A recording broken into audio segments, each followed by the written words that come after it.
Hello, thanks for stopping by.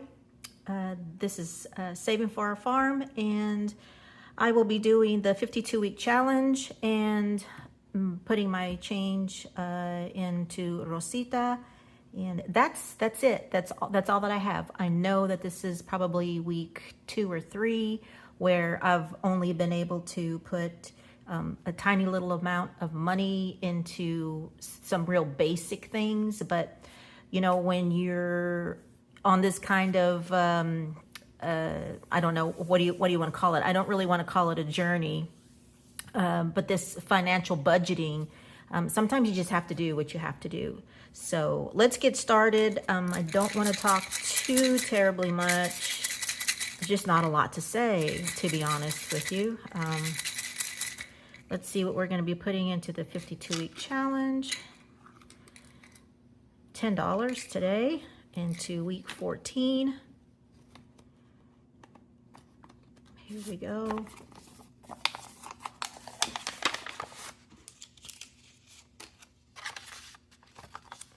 And we're just going to put it in the back, put it into my basket of joy for the end of the year. This carries over to next week, so that I have I have this money left over for next week. So into Rosita, I am going to be putting, what is it? $2.11. So I will be using My Money Matters 20 penny savings challenge. And then we're going to be doing 36 through 30. I'm just going to put lines in here. I'm not going to make you sit here and watch me fill these in. 36 through 30, and then 14. And I'll just go back and fill those in later. So we'll be putting this in there. You know what? There's just not a lot going on. Just staying busy and just trying to get through my course. We are currently doing clinicals right now. So today has been a really rainy, chilly, cold day here in North Texas. It's probably about 20 degrees difference than yesterday. So right now it's 51 Fahrenheit. So that's, what is that, 10 or 11 in Celsius. And so it's, the temperature has really dropped. So the reason I'm saying this, it is prevalent to what's going on here on our tiny little farm. Is that one, I have the baby chicks. They're not babies anymore. They're turning into pullets, which is that in between age of chick and chicken. They're not laying eggs, and it's going to be many weeks more before they lay eggs, but they still need to be fairly protected from the cold. And so we do have, I want to try and get you some kind of picture or video. I'm not promising anything at the end, but I'm going to try. But we were trying to get them outside to get them accustomed to the cold and things like that. But it's just been too wet, and you don't really want your chickens to... Chickens do get wet, don't get me wrong, but they need to be able to stay warm.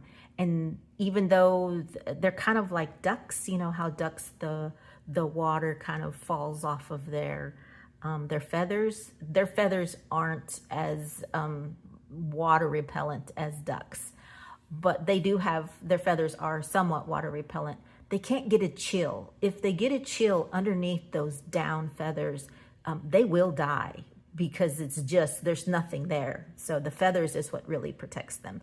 And when they're in that pullet age, they still have down feathers. Not all of their feathers have come in. So I'm really reluctant to put them outside. So at the moment, they are in our barn.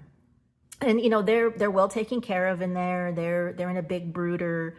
But they really love to eat the grass, and it's so much fun to watch them eat the grass. It's just too cold and rainy, and I don't want to take a chance on losing another chicken. Yes, we did lose a chick the other day. We're not sure exactly who got a hold of it, but one of the dogs got a hold of our baby chick. So we had 19 chicks and we're down to 18. So I don't want to lose any more chicks. So I was talking about the weather being cold and chilly. I also have, I've planted a lot of, I have my strawberries out there. I have some spinach. I have some collard greens. I have tomatoes, which tomatoes absolutely hate cold weather. And so I don't know if my tomatoes are going to make it because it's so chilly. Now it doesn't get frosted, but it won't get down to freezing, but it will get very cold, and it's already raining. So I am quite worried about my tomato plants that I have planted. Let's see, what else do I have in there? Out in the garden, I have strawberries, spinach, radishes, potatoes. I think I planted like 4 different types of potatoes. I think this week, I think on Sunday, I think it's supposed to be really nice on Sunday, I'm going to plant, I have some sweet potato slips that I have growing in here. I did them last year when I lived in Albuquerque. However, I was driving back and forth to and from Albuquerque to Texas. I don't know if some of you remember, but my son was in a motorcycle accident, and he's fine now. He's fine. But in between, right around this time, I was driving back and forth. So nobody really took care of my sweet potato plant, so it wound up dying, which is fine. I was just doing it to test to see if it worked. Because I put it in a grow bag, and they need a lot more water. The water seeps out a lot quicker than in the ground. There was no ground there.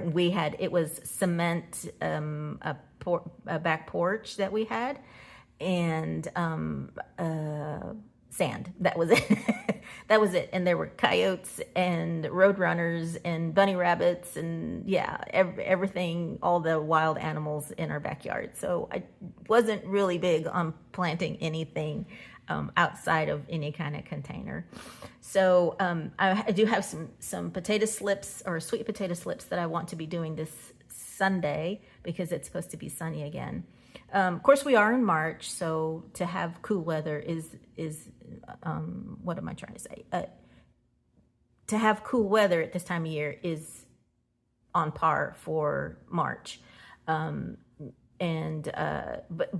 I've already have some stuff in the ground, so I'm a little bit worried about them, and I haven't been feeling that great, so I wasn't able to go out and cover the things that I should do. So I'm just hoping that they're going to be okay. However, I can kind of preface this by saying that I do have some seeds that are germinating, some tomato seeds and pepper seeds that are germinating right now on the porch. So I'll be okay if these plants don't work out. If they wind up dying, then I can always go and replant more. And I'm going to do, they call it succession planting. So I'll be doing, let's see, I haven't put it in the ground. I have cantaloupe and 2 different types of watermelons. I just planted some basil. I have right in the front here, I have a garden kind of further out. It's not that far. I don't know how many yards, maybe, I don't know, 10 or 15, 20 yards from the back door. I have a garden, a fenced garden, and then right here off to the back porch I have a kitchen garden, and that's where I try and put all of my herbs. So there was originally some, the previous owners had rosemary growing in there, so there's an established rosemary bush. I can call it a bush because it is really big. It's really big. And I recently planted some basil. I got some chives. I have some lavender. I think and some oregano. I think it's Italian oregano. So, but yeah, I'm hoping that they're going to survive the spring with the fluctuating temperatures. But anyway, okay, that's really all that I have. Again, I don't want to take up too much of your time. Thank you so much for stopping by. I really do appreciate it. And every amount counts. So hang in there, do what you can for your budget. And okay, well, we're going to see you later. Thanks for stopping by. Bye.